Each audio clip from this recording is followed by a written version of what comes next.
journey because as two Asian women, when we were discussing this project, often when you do a recital, you think, oh, let's start with what we know. So what Asian composers have you performed, Myra? And then we both had this kind of terrifying moment and felt this great chagrin that we had never, either of us, performed an Asian composer before. So I think I can speak for both of us when I say that this journey of getting to know, getting acquainted with the incredible wealth of composers that are out there and looking at the texts and the different languages that we're doing some pieces in Mandarin, some in Cantonese, English, a couple other things that aren't on this program, but that we have earmarked for other projects.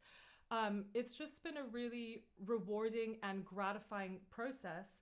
And for me, this whole thing of belonging, so I grew up in Hong Kong and emigrated to the States when I was in high school. And I remember people saying, oh, it's going to be an easy transition because you're going from one cosmopolitan city to another. And actually, it was really, really hard. It was very difficult because I had a very, I'm half Singaporean, I'd had a very kind of Chinese type of upbringing. And when I moved to the States, I just had a lot of culture shock. It was really different. I moved to New York to a girls' school on top of that at an age when I sort of didn't really know who I was. I was very much figuring that out. And so I think this concept of belonging was something I really struggled with greatly, especially after I emigrated, and that lasted for quite a while.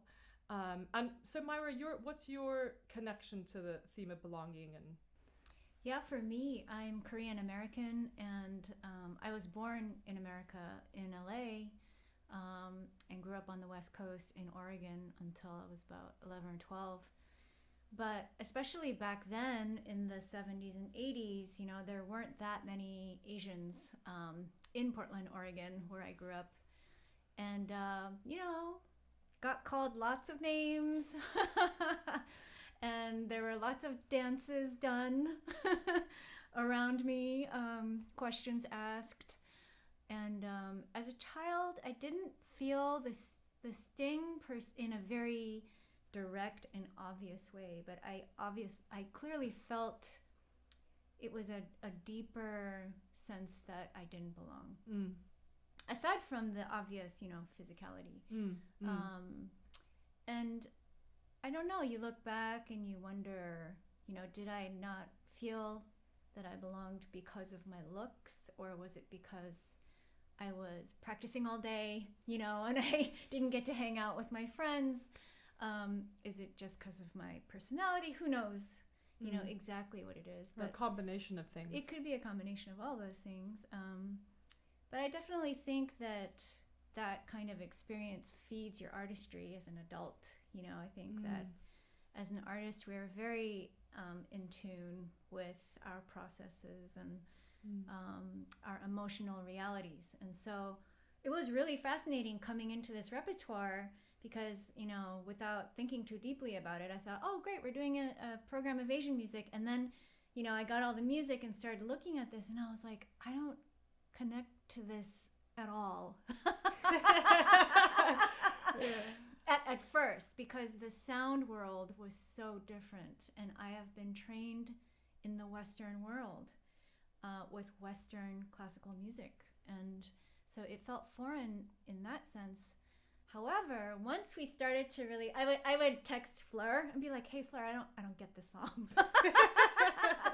and then she would kind of share, her response to the song, and I'd be like, "Oh, of course." And it would kind of, release me to my connection, and vice versa. I think absolutely. We both had strong reactions to.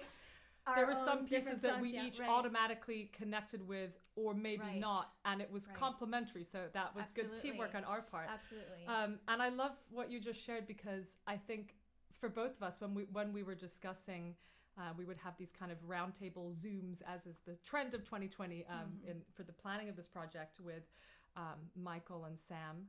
And I think for all of us, part of the purpose of the concert is about uplifting Asian voices. But I didn't anticipate, until I really started getting into the music and the text, how much it would be about my own upliftment and journey of self-discovery as well. You know, because it's, as we were saying the other day, it's not like when we prepare a program of Schubert or something, because it is just so much more personal. And also for the composers, the text that they've chosen, some have written their own poems, others have chosen, a lot of the composers have emigrated, so that the works that we've picked are from when they, after they emigrated to the West. And a lot of the poetry they've picked is, it's often ancient poetry, which I find interesting. So there's these kind of, for me, that speaks to a desire to connect with homeland and with identity and your sort of source self, your source sense of belonging.